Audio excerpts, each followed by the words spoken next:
Welcome to Plead the Facts, presented by KI Legal. On today's episode, KI Legal co-founder Michael Iakovou and partner Socrates Xanthopoulos are joined by James Famularo, president of Meridian Retail Leasing, to discuss commercial leasing in New York City. Hey everyone, this is Mike from KI Legal. We are back for another podcast. I'm here with my partner Socrates Xanthopoulos and the infamous James Famularo from Meridian Retail Leasing. You are the Don, as we call you in the leasing space. I'm not just hyping you up. We've known each other for a couple of years at this point. Follow you very closely. You are a staple in the real estate community. Thank you so much for coming on, man. Thank you for having me. Yeah. James, just you want to tell the audience a little bit, for those who don't know you, and shame on you if you don't, a little bit about what you do and just kind of like your core competency. So I am the president of Retail Leasing at Meridian. I've been doing this for about 25 years, and what we do is focus on retail and commercial leasing.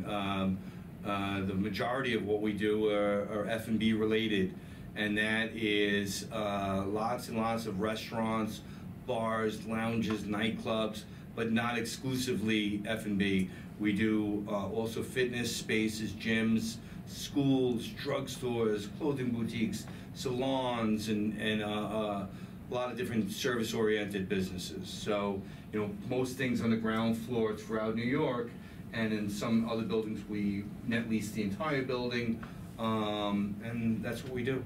We focus on mostly the 5 boroughs, and I'd say a good majority of our work is in Manhattan. So James, I'm sure you've been peppered with talking about COVID and this and that and the effect on the real estate industry in the leasing space, but specifically in the F&B space. Let's forget about COVID though. Right now we have a new beast or elephant in the room, and it's interest rate environment, recession. What are you seeing on the ground? What's your team telling you? I'm sure you have just amazing data that people would love to hear. I do, and I like you said, I have this conversation 10 or 15 times a day, and I honestly think it's all connected, and I'll tell you how. If it's not COVID, it's interest rates. If it's not interest rates, believe me when I tell you, after 25 years, I can assure you it's going to be something else. Sure. It's always something. Unfortunately, a bombing or a pandemic or a mortgage crisis, there's always something. And if you look at a historic chart, a finance chart since the 20s, and I think that's when they really started gauging, the economy and where we're at, and the stock market and all the financial markets. In Manhattan, it's like our own universe here, where we go up, and then something catastrophic unfortunately happens, and then we go up, and then something stabilizes the market again, and then we go up, and those spans or cycles, if you will, happen every 6 to 8 years. And it's amazing. You look at a chart and you'll see it over and over and over again. And starting with 100 years ago with the first pandemic, and then the Great Recession, and it's just cycle after cycle after cycle. So once you realize and you're expecting and you don't think, because I remember way back when I first got into business, I think the e-commerce, the .com bubble burst. Early 2000s. And that was my first really traumatic experience. And I thought for sure life is over. We're all gonna die. The world is gonna go bankrupt. But then I learned, what? It was a little adjustment to the market. Sure. And then we kind of staggered back up. And then the next thing was the bombing. Yep. And again, I thought, we're all done and this is all over for commerce and business. But then I was educated again that it's going to be a blip. We're New Yorkers. Yeah, we're New Yorkers. We're really resilient, and we come back. So, James, what you're saying right now resonates with me so much because just this morning, and this is a true story, I'm not fabricating any of this, I like to think a lot while I'm walking, or while I'm on the subway, or when I'm walking. Yep. I don't listen to music. I just like to think, because it's my couple minutes a day where I can just stop and meditate while walking. And as I was walking through Penn Station on the way to take the 2-3 downtown, I thought about economic principles, right? Saving for a rainy day, being financially diligent, planning, having foresight, and how so many operators, I'm not going to say threw that to the wind, but they had this false sense of security, right, with all this dummy money, this inflated money into the economy. I think it was like $5.3 trillion worth of expendable income, and now it's actually down to like 1.2, and that's in the past 20 or 24 months. So that expendable income is very quickly mitigating, and now we're entering into this next blip, as you called it, which is scary for my generation, me being 37, you're 36? 35? He had to say 35. Because all we've ever known, right, obviously, yes, I was in high when 9/11 happened, so I remember it very well. I remember the dot-com era. I remember 2008, but I wasn't transacting in 2008. I was at the beginning of my career. I was bartending at night to make extra cash, right? It's very different when you're in the midst of it. Exactly. And you have deals going, and all of a sudden they're all rescinded overnight. It's crazy. Because of the catastrophic because event. everything that me and my generation and a lot of our clients who are, say, like 40, mid-40s and lower have basically lived through has just been good times, right? This bull cycle for the past 12, 15 years, whatever the hell it's been, and that's another example of a false sense of security, because to your point, that's not how life really is, right? You can't always prepare for the unexpected, for the pandemics, for the bombings, like you said, terrorist attacks and whatnot. But what I think you can do is prepare to be ready for anything. Having the ability to be nimble. Yes. The Having your ability cash to be, reserves. Exactly, to be flexible. And to your point earlier, there was a lot of capital in the market. There was pent-up demand, SBA, grant money, PPP money. And, we had the full gamut of people. Some people taking the money and hoarding it and saving it. Some people deploying it and feeling opportunistic. So you had the full range of people. And that's what kind of makes our business so interesting, because we deal with people from all walks of life and all different mindsets, some super aggressive, some super conservative. And I feel like it builds us as people. I feel like in this career, I've grown so much more than if I had been in a different career. Sure. You know what I mean? Because you see people from every walk of life, and I think much like us as attorneys, people also turn to you as an advisor, right? It's not just, hey, find me a space. It's like, well, advise me, how much space can I afford? So what are some of the things that you look at, whether it's a business plan, what type of questions are you trying to gauge from your clients to know what works for them? Because let's face it, you know what you're doing, and they don't. Yeah. So, look, but you can't say it. You're absolutely right. You have to be, part broker, part consultant, part psychologist.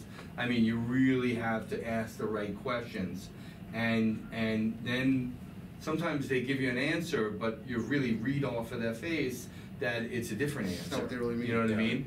And I tell all the young guys that I work with, you really need three components if you want to do a deal, or they're going to do a deal. You need the experience, and some of that comes in one person, not necessarily the same as the others. You need the money or access to it. And then the most important factor, I think you need the balls, right? Because there's a high degree of gambling, if you will, in our business, because you can make projections all day long. You can look at percentages. the models always lie, right? Yeah, the models always lie, and some people build conservative models, people build aggressive models, and you try to hold yourself accountable and stay as close to those numbers as possible, but it's all a crapshoot. Yeah. It's about risk tolerance as well, right? Definitely risk If tolerance. you're innovating, you can't be too conservative. But if you're trying to be too careful, you're kind of minimizing, or at least not maximizing, the true potential of the business and what it can do for you. So going back to New York and just the opportunities here, not so much as the last 6 to 12 months, but still, like just yesterday, I got a call from an operator, a multi-venue operator in Miami, looking for space up here in Brooklyn, right in Williamsburg, Bushwick area. Are you still seeing out-of-towners, we'll call them, jet up to New York because they're feeling opportunistic, their risk tolerance is, hey, now's my chance to get into the big city? What are you seeing? Or vice versa as well. Are you seeing? First, I want to hear about people coming Sure. to New York, though. So yeah, I mean, I think it's a rule of thumb. If you're doing good, you kind of have a runway in front of you. Either you're gonna expand and you take advantage of your stock being through the roof, so to speak, and you're gonna open another one and another one. You're gonna kind of reinvent yourself and see if you can branch off to different concepts. If you don't do that, you'll get stagnant. Yeah. One thing I've learned from working with so many great operators over the years, I think it's human to want to be consistent, right? But if we go to the hospital and we put us on the machine, and you see the machine goes flatline, what does that mean? You're dead, right? And in life, there's either two ways. You either spiral up or you spiral down. Which one do you choose? Yeah. You either spiral, you grow, because you can't stay at the same rate. If you're making the same money this year as you do next year and the following year, hey, milk is going to be more expensive next year. The train is going to be more expensive. Insurance, your haircuts, taxes. real estate taxes, the custom suits, everything is going to be more money. So if you stay the same as last year and the year before, hey, you're going down, whether you want to realize it and recognize it or not. You got to pivot. And Yeah. be ready to pivot. Have the resources for it. Yeah. So, just circling back to F&B as an asset class, but also as your prototypical operator, I feel, and we have a lot of F&B clients, that a lot of operators, they are a little bit more risk tolerant because they have faith, confidence in themselves. So, I guess coming into 2023, it's going to be interesting to see how things parcel out with everything going on. But let's talk about a little bit more nitty gritty. Key money deals. You still seeing them? What are they? Just give us some insight on that. So, I've probably sold more key money deals than any other broker in the city. Okay. I've sold spaces for $250,000, $500,000, some of them for over $1 million. Wow. And I can tell you, key money deals they're palatable when there's no spaces available. Right now, we have such a high vacancy rate or level. There's nobody who's going to pay key money for any deals unless there's a unique situation. Somebody raises money and it's burning a hole in their pocket and they need a place yesterday. Some EB5 programs, which you guys can talk about a lot better than I can, and they just have to deploy the capital. Sure. But nowadays, I'm seeing, like, the few people that are asking me about key money deals, I kind of set them straight and say, look, your expectations should be really, really low here. Sure. Because, the opposite of key money is happening right now. We just did a deal in Hell's Kitchen. I won't say the operator, the exact address, Sure. but we gave a well-known operator $250,000 towards his build-out. Okay. We did another deal on 56th and 2nd, and we gave $150,000 to kind of a no-name experienced operator. He had good credit, good financials, but back in the day, that was, you give him 3 months and say good luck, and if it takes longer than that, you're going to pay the rent and you got to deal with it. Nowadays, we get 8, 10, 12 months free. The landlord does the HVAC system. The landlord does the bathrooms. They give him TI. TI allowance. You really have to grease the wheels of the deals to make them happen nowadays.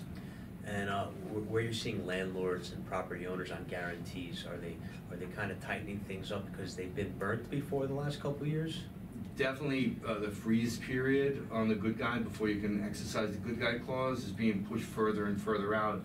In fact, I was on a conference call yesterday, and I thought they would compromise on having a 60-day or 90-day notice after the 3rd year.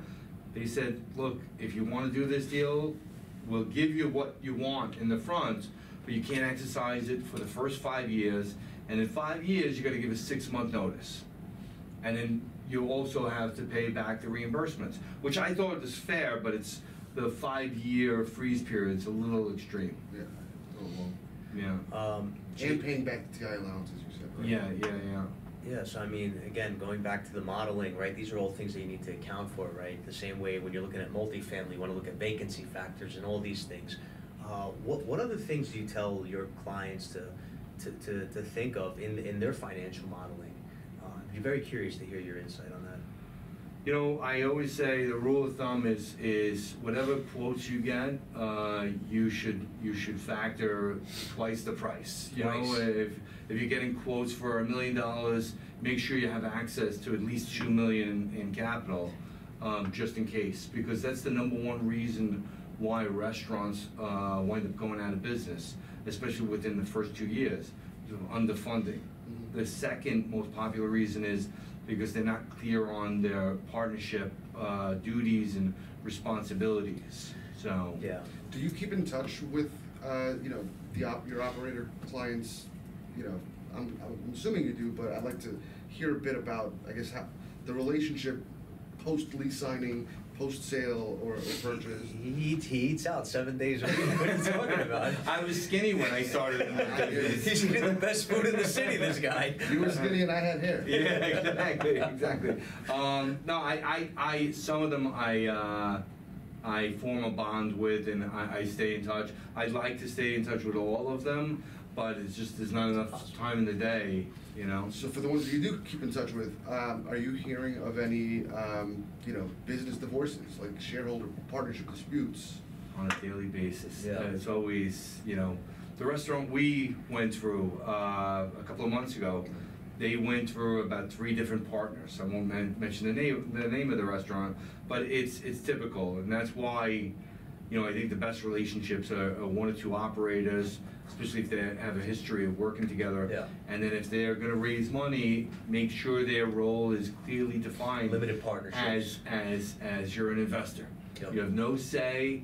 This is what you get paid for your investment, and this is for the duration that you get paid, but this is clear and you can't tell us how to change the menu or what to paint the walls, and as long as that's clearly defined from day one, there usually are no issues or problems. So I would say about 8 months ago, I rolled out something entitled the inflation strategy, right, for the firm, right, because we are not, law firms are not immune to market scenarios as well. So I thought, like when you're driving a car, right, you never look at the car right in front of you, you look 10 cars down the road. That's the way you're taught, right, or at least that's the correct way to drive.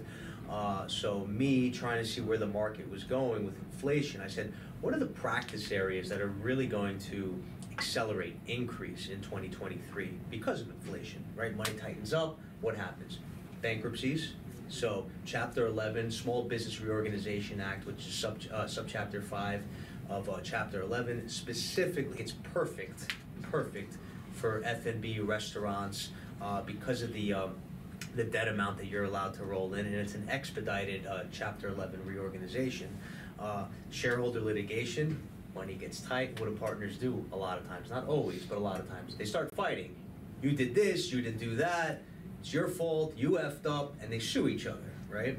And then naturally landlord-tenant work because, again, money gets tight, landlords don't get paid, they want to, or a lot of times tenants don't get what they bargained for with the landlord, right? Which we see a lot of. Something came out about NYC yesterday, right? That there's about $450 million in arrears for NYC buildings in the city. Not doing the work. Crazy, yeah. And then naturally personal injury because the city's in disarray. I feel like it's getting a little bit better now post-election, but up until that election, I always said we're going the route of the 1980s here, 1970s, 1980s. So yeah, I mean it's all cyclical, but I do expect an increase in bankruptcies and shareholder litigation, and we already are seeing them on the legal side. So, and we did discuss that. So it's good that picked up on that as well.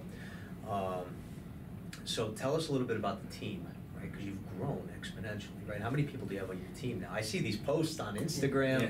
Got like 30 people in a conference room. It's amazing. Yeah. Well, I think we're approaching 40 guys right now, 40 close. agents, and it was very hard because you don't want to hire the wrong people because it's like infectious and it affects the culture. 100%. And so you get all positive people and you get one negative person. Poisons and all the of a sudden, barrel. Exactly, it poisons the barrel, and people all of a sudden the 6-8 months worth of work that you've been doing on the other people, they don't show up because of the negative atmosphere. And so it was a learning, it was a process, and we finally know the profile of the people that we want to hire and that worked for our office, and it wasn't happening quick enough. So we hired this guy. He used to work out of New Jersey, a Cushman Wakefield office. Very nice guy, and him and I sat. I think it took us like 6 months. We put a training program together, 36-course training program. Nice. And it's everything from A to Z, from cold calls to pitching, leases, term sheets, staying organized. We have liquor attorneys come in and give presentations. We have architects. We'd love to have you guys come and give like a course on real estate or leases or something. And for our first class, we had about 10 or 12 people sign up. Our next class, the first class is going to be over at the end of this month, and then our second class is going to start in February. We have about 10 people signed up for that. And because a lot of people are graduating college and they don't want to just come and work under somebody, and the learning curve, first of all, they're not used to working in an office. They think it's easy, right? Yeah, exactly. And so we're having a lot of success with this training program. And at this rate, I'm sure that we'll be at 100 agents by this time next year. That's amazing. But without making sacrifices, that's the biggest deal. Yeah. With getting the right people, with the right energy, and because you guys were in the business, well, a lot of brokers have negative energy. They want to keep the deals for themselves, and it's like a cliquey environment. We don't have that. Team approach. We have a team approach. Everybody has an open door and collaborate on different deals, and it's very different than most brokerage companies throughout the city. And I think what you said there is important, right? Those are guiding principles. The same way we spoke about the economic principles. These are things that ring true irrespective of where you are, when you are, and who you are, right? Poisoning the barrel, right? If you have a group of restaurant owners or a group of operators coming together, right? You want those. You need to be worried about how strong the team is collectively, and if you don't have things strictly ironed out in, say, your corporate governance documents, it can pose issues, right? In your case, it's you want to set the framework. This is how we do it. I don't care how you did it over there. This is how we do it here.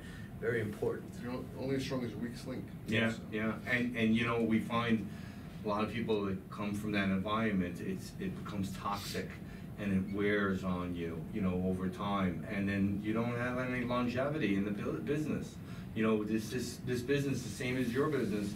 You start working your way up, and earn more money as you go, and you got to look at not this year or next year, but the year after that and the year after that. You're going to grow, so much over the years, and that's why you want to really have a slow and steady winning the race attitude to sustain it.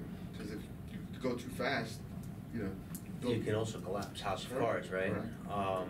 So the Wall Street Journal yesterday said that the front page of the Journal said that the Fed is going to slow increases, right? Instead of 75 bips, it's going to be 50 bips on the next raise, and kind of wait and see. Again, without getting into the macroeconomics, what do you see 2023 looking like? Based on everything that you're seeing, all the market data, and again, I know you're not Mrs. Cleo, but I'd like to hear your opinion on that. So I feel that as the market tightens up, I mean, I'm pretty sure, I'm not in the investment sales divisions or field, I'm sure that's going to slow up quite a bit, and the people that have to sell and they're able to lose money, they're going to sell. But in my end of the business, in leasing, I think it'll motivate landlords, and they'll, you know, be more flexible and be more willing to give longer leases and maybe do more work or give more TI. And I think, you know, for all those tenants or operators that feel opportunistic, now is the time to really get into the market, because you're not going to see another market like this for another 100 years or so. Yeah. So if you want to wait to the next cycle, feel free. I read something yesterday, cash is king, right? And especially right now, cash is king. Have you had conversations with your past clients who you've developed this rapport with, legacy clients, we'll call them, where they're saying, James, we're going to do something, I'm just going to wait a couple more months, let this thing really bottom out, or is that not what you're hearing? I'm seeing a lot of that. You are seeing a lot of that. I'm seeing a lot of, what do they call that? Trepidation. What do they call it? Gun shy, right? Or Yeah. You know, and people are like, they're walking down the road, and we're preparing proposals and term sheets for them, and they're like, you know what? Let's hold off for a little while, you know, and you know, as a broker, you want to get somebody when they're excited, and when their designer and their contractor and their architect and their expediter are all engaged and they're ready to start working on a lease. The more time that goes by, the less excited they are. Time kills deals, exactly, right? Exactly.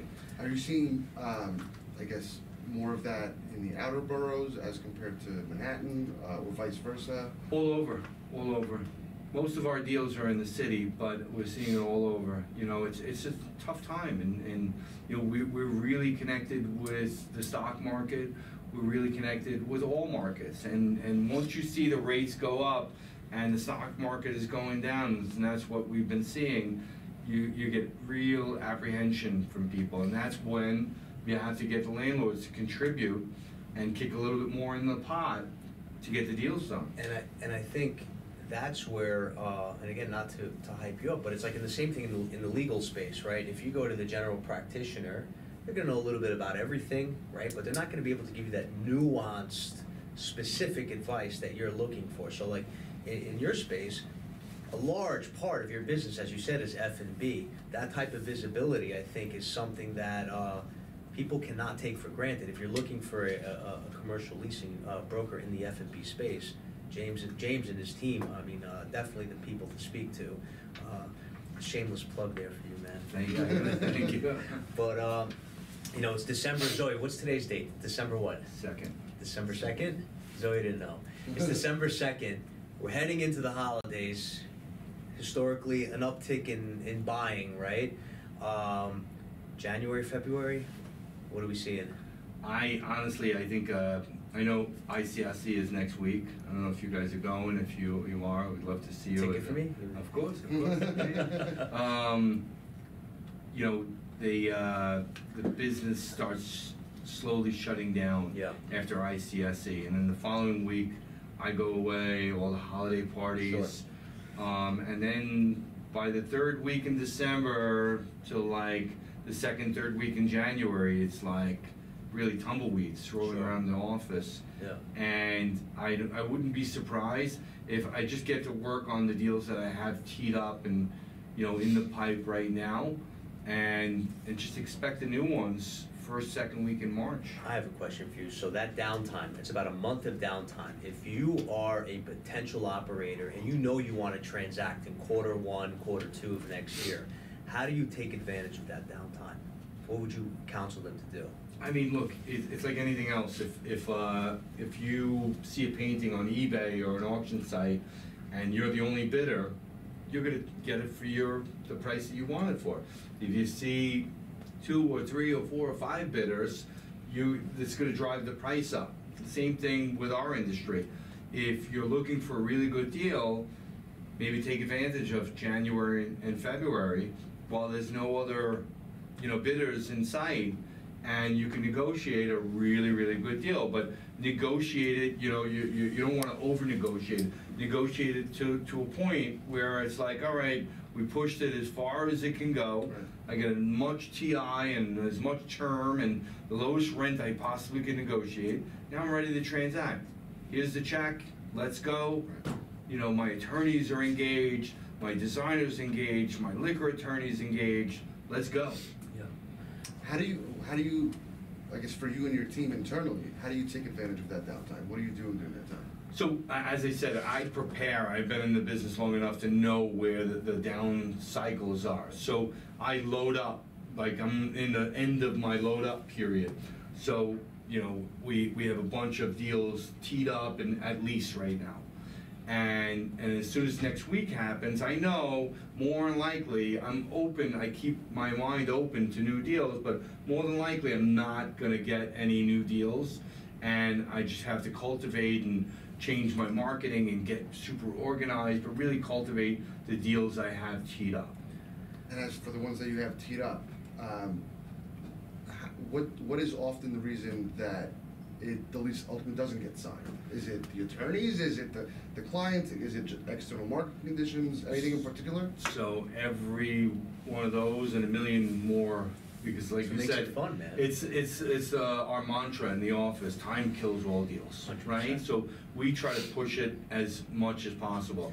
I think the typical reason that we see deals die, and it doesn't happen too often, but when the client tells us their attorney's in court, that's when the hair stands up on the back of my neck. And a bunch of why using a litigator for your transaction? Exactly. A lot of the attorneys we work with are always at the desk, and if they're not at the desk, Yeah. even if they're on a beach somewhere in the Bahamas, they That's can okay. open their Work for yourself. laptop and I'll take your call and I'll cut up the lease, and that's what we like to see. And a lot of people think, oh, well, that's because of the mindset. It's litigator always wants a fight, and a transactional Make a guy deal. always wants to compromise and make a deal. Yeah. So, and Sock knows what I'm going to say next. One of the things that we implemented here that I built my practice on, starting as a solo practitioner in Long Island City, right? Sitting on Peter Moronis' couch. Like, I didn't even have a desk, right? But I knew, as a transactional attorney, I needed to push deals done because the brokers like that, the clients like that, and that's how I got business, right? Until you get paid. Until you get paid, correct. So we instituted what's called the 48-hour rule at KI Legal, right? This is for all associates. If you haven't heard from the other side, the broker, the attorneys, whatever, in 48 hours, there's no waiting. Get on the phone. Don't send an email. Get on the phone and call them, right? The other thing is these emails. You got to do both. Yeah. Emailing you to follow up on my phone call to make sure that you got it. But yeah, time kills all deals. I couldn't agree with you more. And I have a touch on that point once before we change topic. I have a different philosophy. If it's a big white shoe law firm, I know they're gonna want a few associates to look at it and take their time and earn a few bucks, and I respect that, and I learned that lesson over the years. So I don't call an attorney or an email an attorney, the day after. I give them a little time to make a few bucks, and then 48 hours, like you said, 72 hours, I'll call them.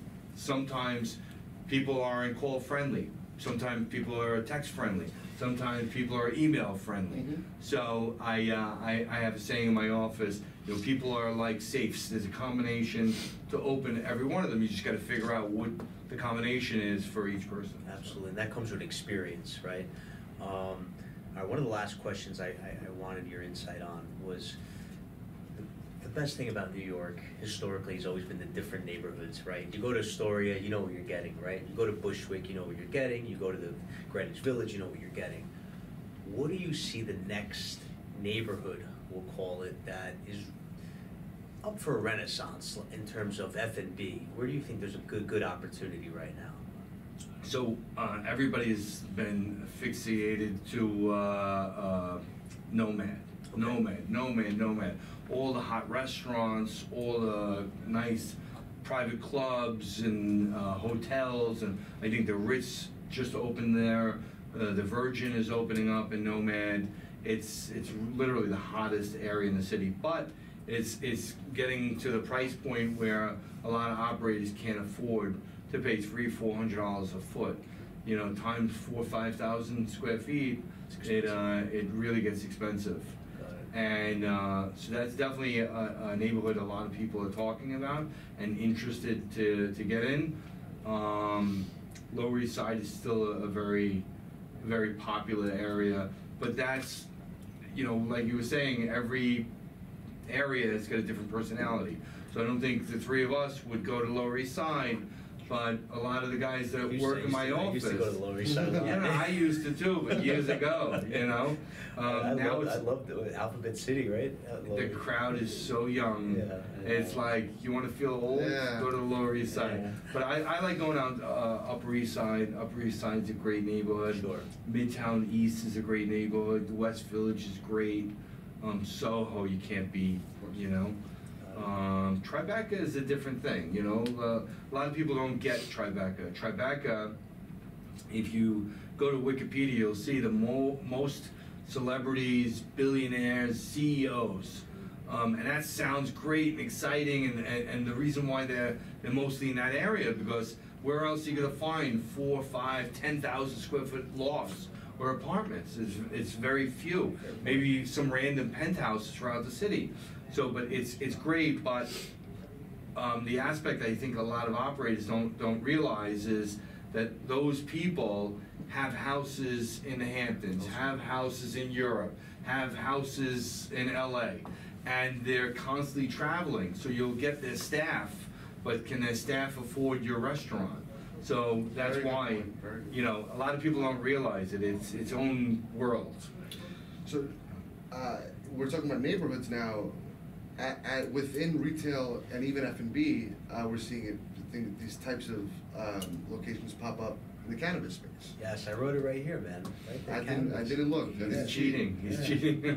Have you been seeing any uptick or on demand, or do you have any clients in the cannabis space? Do we have like another 2 hours, or I can talk about this a lot? Let's do it. So yeah, there's a lot of interest. As you guys know, they haven't from today. They haven't really given out licenses. So they approved licenses. They approved licenses last week, and now it's got to go to committee and exactly. board. But so there's been a lot of talk, especially over the last 3 years.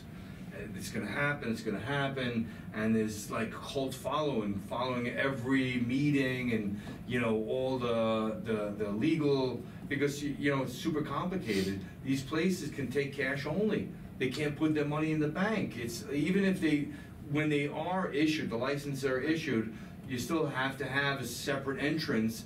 You're going to bring product in and take money out, yes. Right? And you don't want to put it where the long line of people are waiting to get the product. So that's one of the caveats of you know, most of the operators that are looking for stores. And I'm told, because the penalties are so light, it's kind of worth it, you know? Yeah, it is. Although you know, now with the issuance, the issuance of licenses and whatever's going to happen in the next couple months, those penalties are going to go up tremendously. There's going to be personal liability. There's going to be a lot of exposure for operators. I follow the sheriff's department on Instagram, and every day they're showing raids that they're doing, like the after effect, and they're just raiding and confiscating suitcases of weed, which I'm sure is a lot of money, right? So you can bet your ass that once the city and the state and the SLA start issuing licenses, that they are going to police this to no end, because if you don't, then what the hell are we doing? There's chaos, right? There have to be parameters in which businesses need to operate, because we're a country of law, right? So on the landlord side, what are their thoughts on these types of tenants? So it really depends Super on complicated issue. It's, you know what, if it's an institutional landlord, it's not even going to have a conversation. Yeah. You know, same thing with old school.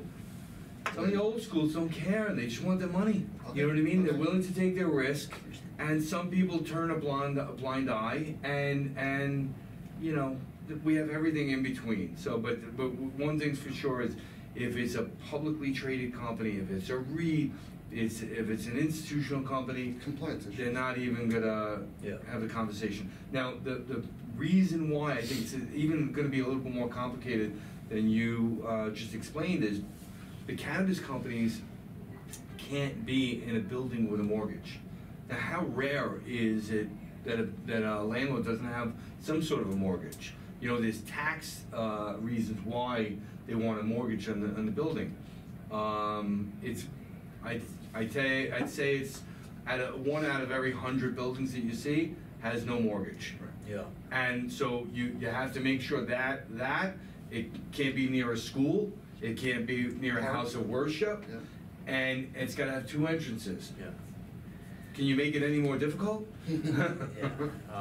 It's a developing, very fluid area of the law, but it's interesting, and I think it's gonna play out over the next 12 months. Just a quick funny story. A friend of mine heard a story about how a tenant of one of these smoke places was smoking weed with the landlord as they were signing the lease, right? So some people, it's all about the community, they're into it, whatever. It still doesn't negate any of the things that you brought up. Legal consequences. Yeah, sure. So interesting times for New York, interesting times for F&B. How can our audience reach out to you? What's the best way for them to contact you? So you could always log on to our website, nycretailleasing.com, or call our main line of our office, 646-658-7373, or shoot me an email, jf@meridiancapital.com. And if somebody wants to work for you, same thing. Send me a resume and we'll go through the HR process. If this whole law thing doesn't work out anyway, That's where we're going. I want to go out and eat every night too. Man. We'd love to have you guys. Thank you so much for coming on, man. Thank you. Thank you for having me. Thanks. Until next time, we're signing off. Thanks, everyone. Take care.